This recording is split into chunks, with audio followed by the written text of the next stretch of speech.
I am Diane Adams, Director at the International Falls Public Library, and I am here today to present you 50 books that you might be interested in using for your final junior year English project. We're going to go through these books really fast.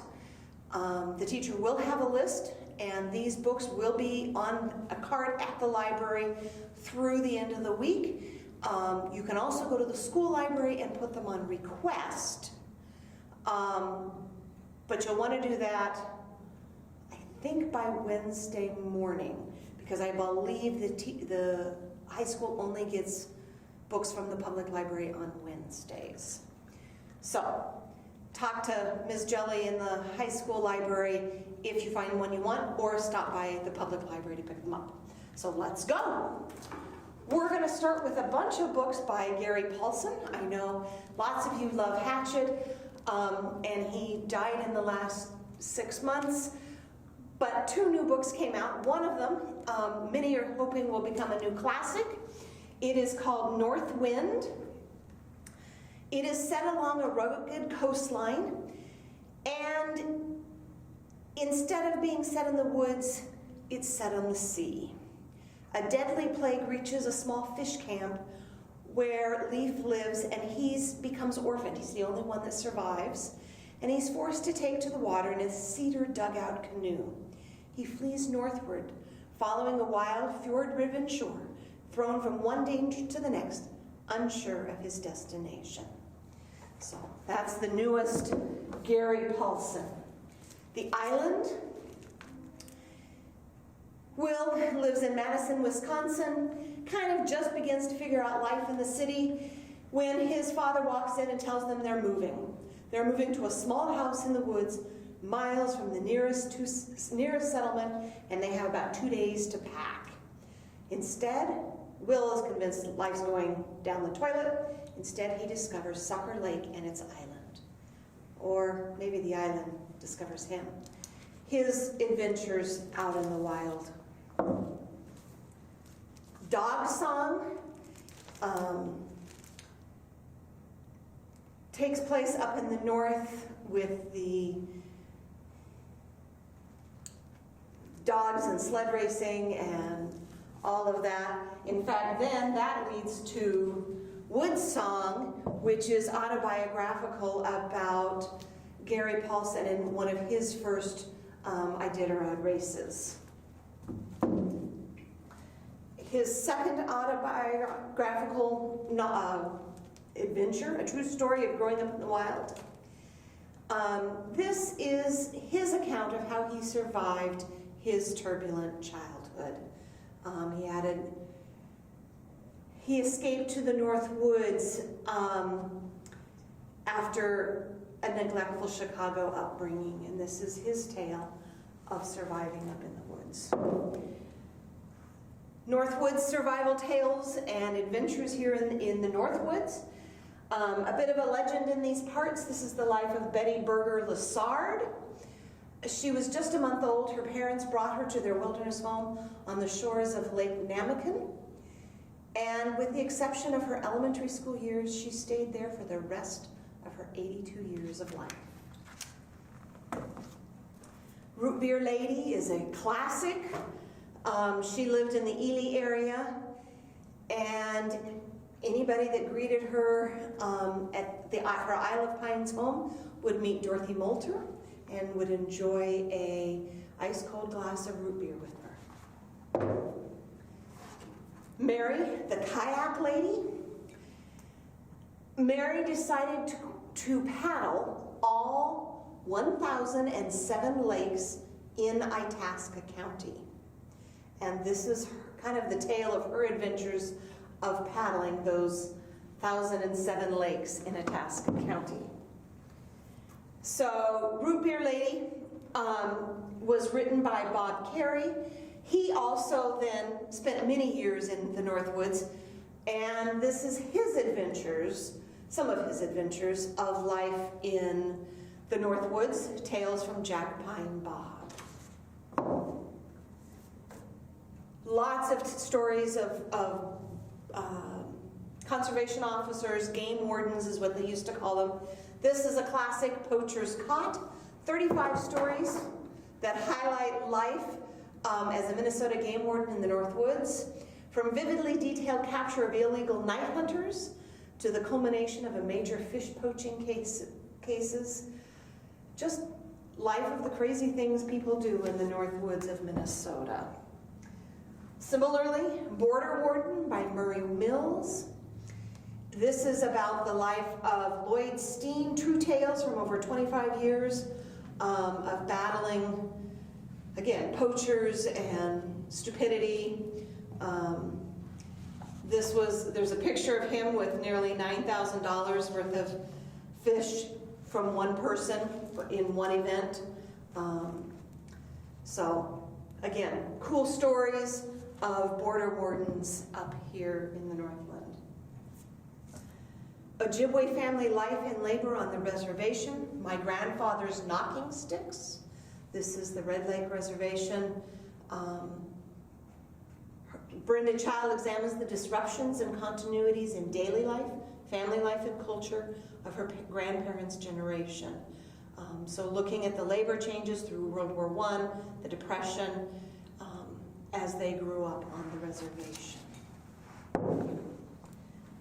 Traveling further back in time, we have the Children's Blizzard, the Disastrous Blizzard of 1888. It had been a very long, snowy winter, and I believe it was in January and maybe even February of 1888, woke up to a beautiful, gorgeous day, fairly warm, and so all the kids headed back to school, but there was a massive storm on the way, and hundreds of children died in that storm because they all went to school for the first time, and coming home, the storm hit. And so that's why it's called the Children's Blizzard. And this is kind of an accounting of the weather phenomena that happened and how people got stuck. News story, The Waters Between Us, a boy, a father, outdoor misadventures, and the healing power of nature. Boyhood in the 60s and 70s was a time for exploration and mischief. Michael read multitude of adventure books, and they took shape in his own quest to become a mountain man. He wanted to own a cabin and live off the land. Part of that dream would come true, but only after family tragedy shook his world and forced some changes. So it's his tales of coming to reconcile with life with his family. The classic tale of Into Thin Air by John Krakauer. The effects of John Krakauer reached the summit of Mount Everest in the early afternoon of May 10th. At that point, he hadn't slept in 57 hours, and then turns to begin the perilous descent as 20 other climbers were still trying to reach the top, unaware that the sky had begun to roil with clouds. One of the most dangerous years on Mount Everest. Continuing the mountain climbing, but this one's following Atticus, 48 high peaks, one little dog, and an extraordinary friendship. Tom Ryan decided to pay tribute to a close friend dying of cancer in one of the most unorthodox manners. Ryan and his friend, a miniature schnauzer, would attempt to climb all 48 of New Hampshire's 4,000-foot peaks twice in one winter. And that's their adventures. Dog stories, John Catt's Dog Days, Dispatches from Bedlam Forum. Many compare him to James Herriot, who was a veterinarian in Scotland in the 30s. But John Catt owns a farm, and this is stories from their life. Little Jesus, the newborn donkey, the steer who's very sociable named Elvis, and just the stories of farm life.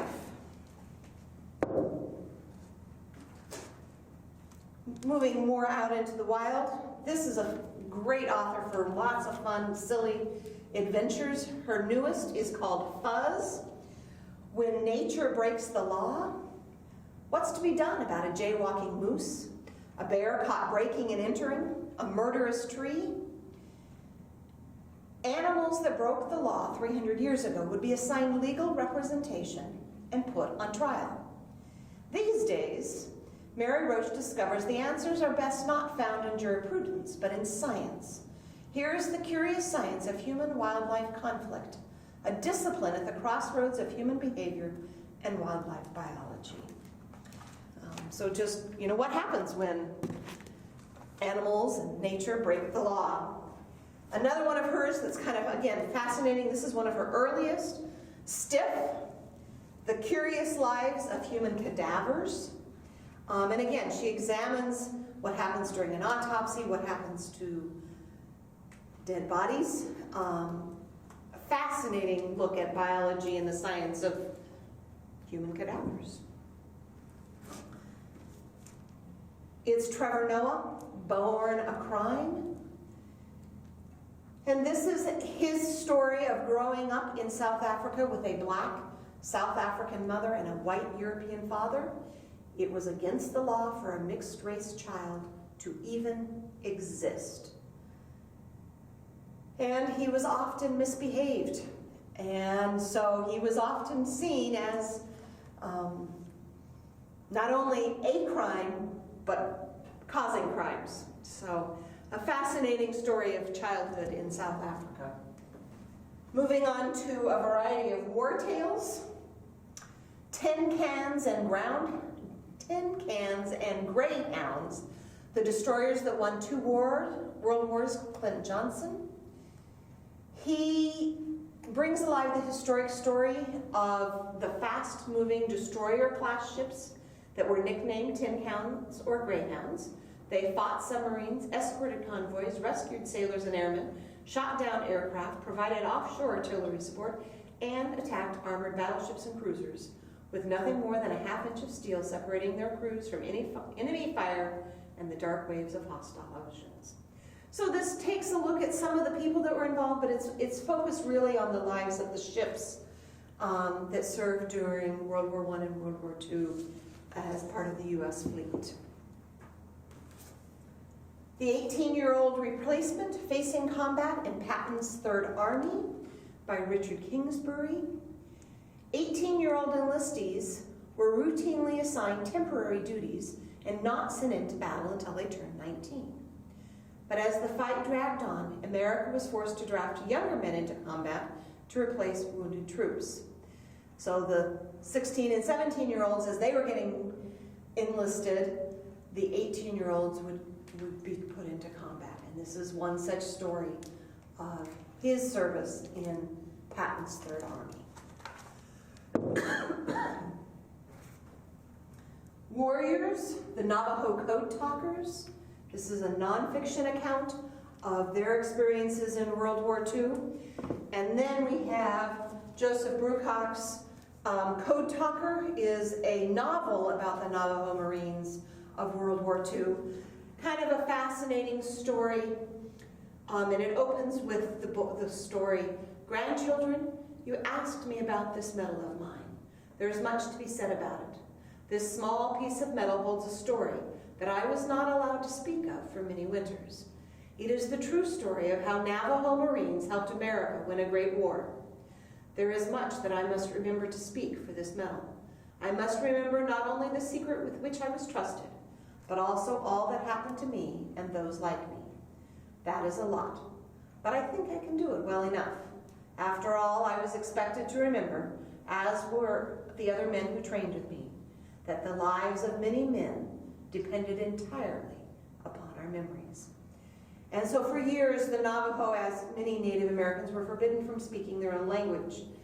But it was their very language which helped win World War II in the Pacific. So continuing with war, codenamed Verity by Elizabeth Ween. Moving into Europe, I have 2 weeks. You'll shoot me at the end, no matter what I do. That's what you do to enemy agents. It's what we do to enemy agents. But I look at all of the dark and twisted roads ahead, and cooperation is the easy way out. Possibly the only way out for a girl caught red-handed doing dirty work like mine. And I will do anything Anything to avoid SS Hauptsturmführer von Linden interrogating me again. He said I can have as much paper as I need. All I have to do is cop up everything I can remember about the British war effort. And I'm going to. But the story of how I came to be here starts with my friend Maddie. She's the pilot who flew me into France, an Allied invasion of 2. And there begins the story of Codenamed Verity. The Book Thief by Markus Zusak. It's 1939 Nazi Germany. The country's holding its breath. Death has never been busier and will become busier still. By her brother's graveside, Liesel Memminger finds her life changed when she picks up a single object, partially hidden in the snow. It's the grave digger's handbook left there by accident, and it is her first act of book thievery. So begins a love affair with books and words, as Liesel, with the help of her accordion-playing foster father, learns to read. It's a fascinating story of a young girl in World War II. 2 books now by Margie Pruss, a Minnesota author. Shadow on the Mountain is a novel inspired by the true adventures of a wartime spy. Norway has been invaded by Nazi Germany. 14-year-old Espen and his friends are quickly swept up into the resistance movement. Espen gets his start by delivering illegal newspapers that tell the truth about what is happening in Norway and elsewhere. He then graduates to the role of courier, delivering coded messages and supplies to others in the resistance. Finally, he becomes a spy, dodging the Gestapo along the way. And so it's the 5 years that he spent in Norway resisting Nazi control. That one's just not going to stay. Second one by Margie Pruss is Enchantment Lake, a Northwoods mystery. This is the first of 3 mysteries that she has written. Francie is 17 years old when she receives a disturbing call from her great aunts Astrid and Jeanette that sends her flying back to Minnesota to visit her aunts and figure out what's going on.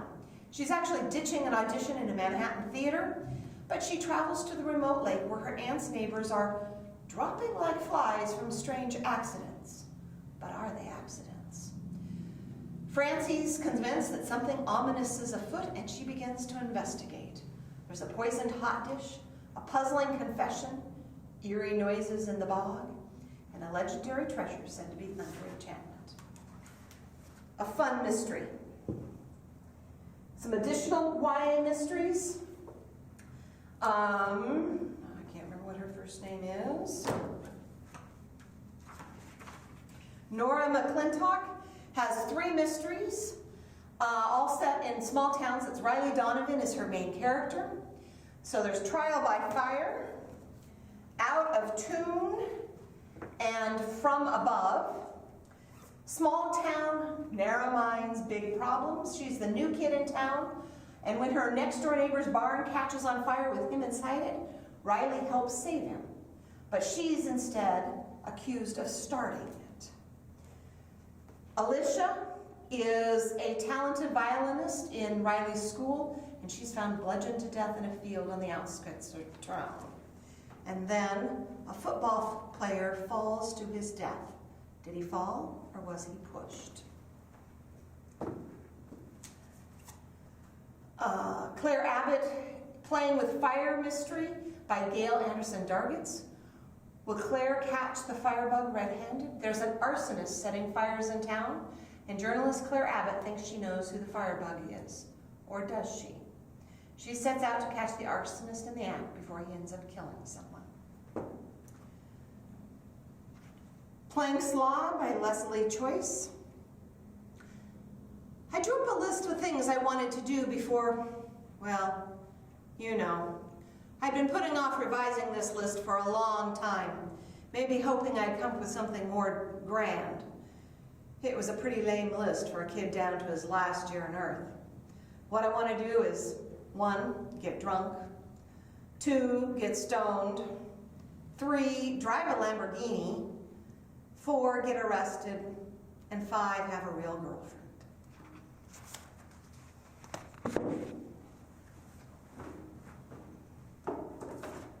Some additional YA quick reads, all just over 100 pages. Kim's Sacrifice, Nowhere to Hide. Autumn Dawn is sick of being bullied at school. It's not her fault that she doesn't learn as fast or speaks a little differently, and her home life isn't much better. Ever since Autumn's dad left, her mom can't cope, and Autumn has to care for her baby brother and do all the housework. When Autumn's Ojibwa aunt comes to visit, she recognizes Autumn's dyslexia and speech problems. Can Aunt Jessie build a bridge between mother and daughter and help Autumn move past her challenges? Then the story continues in Autumn's Dawn. She finds herself face to face with Sydney, the bully who thinks it's fun to pick on her. And they're being paired together for a class assignment. The Mask by Eric Howling. Logan Grant is the star center for the West Side Wolves Bantam hockey team, and he has it all. Good looks, great skills, a promising future. But then a terrible fire leaves his face and body badly burned. Too embarrassed to show his deformed face on the ice, Logan assumes his hockey prospects are over until he stumbles on an old goalie mask that gives him the courage to get back on the rink. Wildfire by Deb Loughead. Bridgewood is having one of the hottest summers on record. Despite the strict fire ban, fires keep breaking out, and it looks like arson is behind them. Dylan Connor is right in the middle of it all. His friend Elliot is questioned as a suspect. Dylan doesn't think Elliot's the culprit, but he knows Elliot has a secret. And he's been providing shelter for a stranger named Jeb Wilder. Can Dylan solve the mystery before it's too late? Up North by Jeff Ross. Racial tensions run high in a small northern town. Rob McLean and his mom have moved to a small community in northern Ontario to be closer to Rob's imprisoned brother. One night after a rowdy party, Rob finds himself in a van speeding through a First Nations reserve. The driver, Keith, who's deeply racist, is itching for a fight, and he's about to get his wish. Betting game. Jack's playing a high-stakes game. He's a star player on an elite soccer team. The Lancers are on top of the league, even favored to win the national championship. But when a slick bookie wins Jack's friendship and introduces him to illegal betting, Jack gets hooked on the rush of winning. How could a few losses pile up to a gut-kicking 10 grand? When he can't pay, he's forced to make some tough choices. A handful of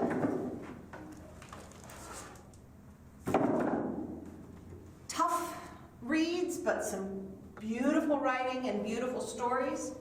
Challenger Deep by Neal Schusterman, a wonderful YA author. This particular book was actually written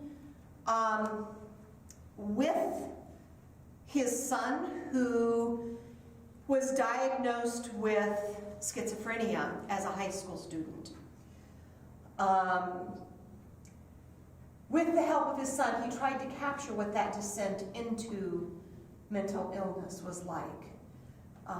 And so the story is told from the point of view of the outside world looking in, and the point of view of the child, this teenager, who doesn't know. I mean, is what I'm seeing real or not? He assumes it's real because he doesn't know that he's descending into mental illness. But a fascinating read and a fascinating story. Challenger Deep. Neal Schusterman's newest is Roxy. Above our world is a toxic wonderland where the party has raged for centuries. Humans know the partygoers simply as narcotics, opioids, drugs. But here they are malevolent gods, toying with the fates of mortals. Roxy and Addison have made a wager to see who can be lethal the quickest. Isaac and Ivy Ramney are their targets.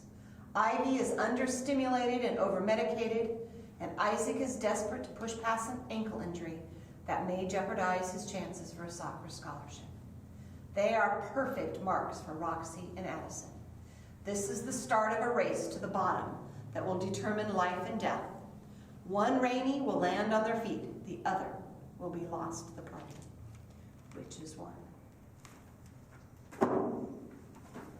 Small Town Monsters by Diane Rodriguez Wallach. Something's wrong in Roaring Creek. All Vera Martinez wants is to get out of Roaring Creek and away from her embarrassing demonologist parents, not to mention the terrifying occult things lurking in their basement. Maxwell Oliver just wants to fit in, but it's hard to enjoy parties with his friends when his mom is morphing into someone he doesn't recognize, someone scary. Slowly, he begins to suspect that the harmless self-help group she joined might be something more sinister. The Woods Are Always Watching by Stephanie Perkins. Bears aren't the only predators in these woods.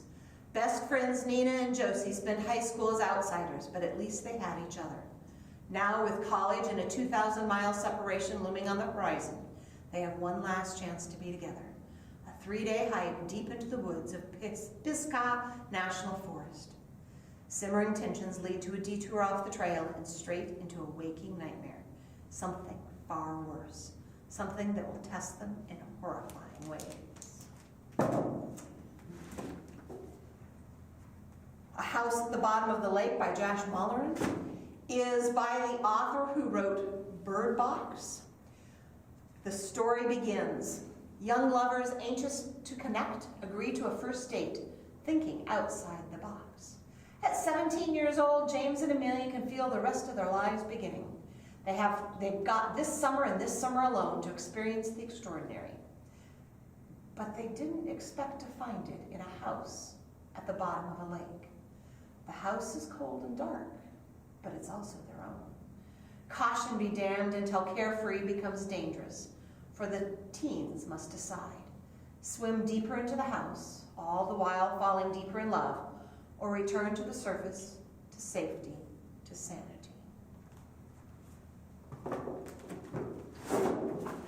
Strangers by David Robertson.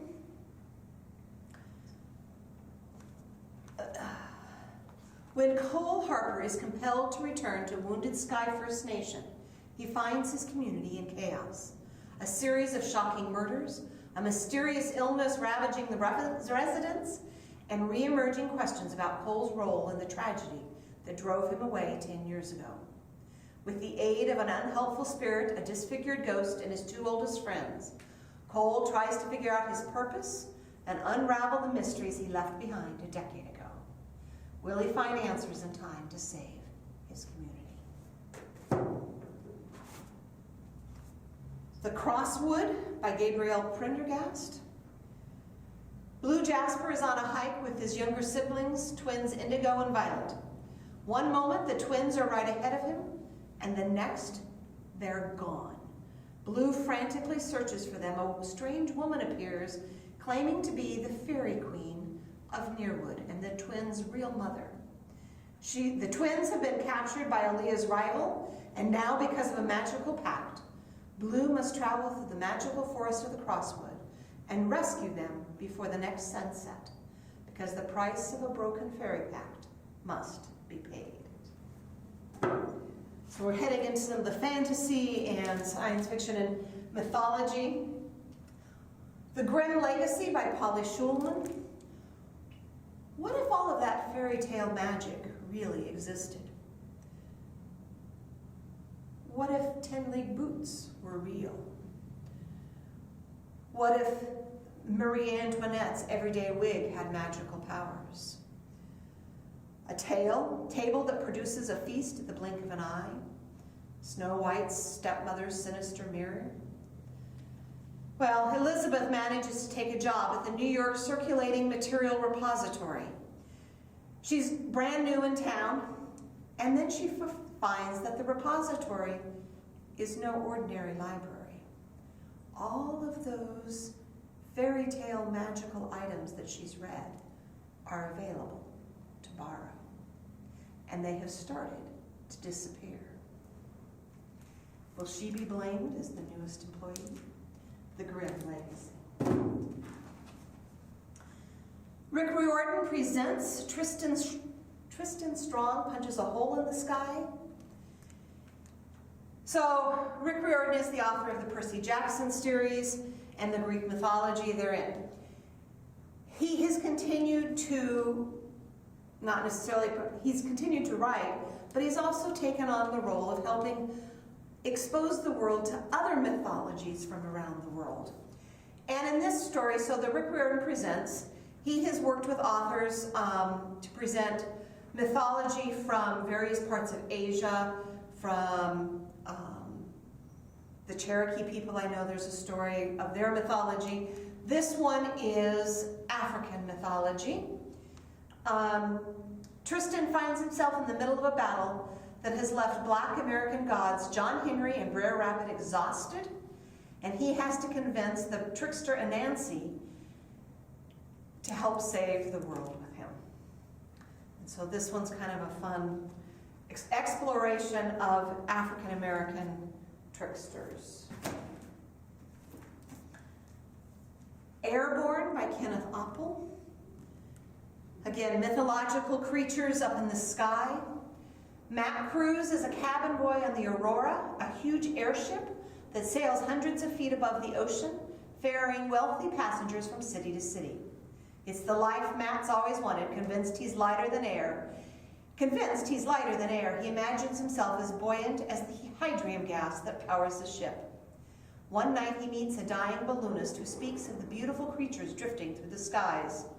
It's only after Matt meets the balloonist's granddaughter that he realizes the man's ravings may in fact have been true, and that these beautiful creatures floating through the sky are completely real and utterly mysterious. The one book that kind of deals with Greek mythology, Abandoned by Meg Cabot. Pierce knows what it's like to die because she's done it before. Though she tries returning to the life she knew before the accident, Pierce can't help but feel at once a part of this world and apart from it. Yet she's never alone because someone is always watching her. Escape from the realm of the dead is impossible when someone there wants you back. But now she's moved to a new town, and maybe at a new school she can start fresh. Only she can't, because even here, he finds her. That's how desperately he wants her back. If she lets herself fall any further, she may find herself back in the one place she fears most, the underworld. A darkly reimagined version of the myth of Persephone. And then I'll give you a 51st book, this is the one I'm currently reading. This is this year's Newbery, The Last Cuentista by Donna Barbara Higuera. And it begins shortly in our near future, at whatever point Halley's Comet would next be circulating around Earth. But as it reached the sun, it was hit by a solar flare and its direction was changed slightly, and it's now going to crash into Earth. That's where it starts. Again, we're probably 50 years in the future, and a number of corporations have built some spaceships to try and start a new life. This is prior to the comet being redirected. And they want to take the wealthy and help them establish new colonies elsewhere in the universe. Instead of taking just the wealthy, they're now going to change direction, and they're going to take the most intelligent and their families, or the people most likely to be able to succeed at establishing new colonies elsewhere. However, the nearest planets that they've identified that can have life are approximately 300 years away. So everybody will go into deep cryosleep. Unfortunately, there are those who want to restart humanity. They want to have no differences, that everyone is exactly the same, that we are basically collective. And that's the last Cuentista. I hope one of those books will help you feel as if you've got some ideas and some options for your final junior year class project. Again, these will be at the library until the end of the week, and you can request them through your school library or stop by and pick them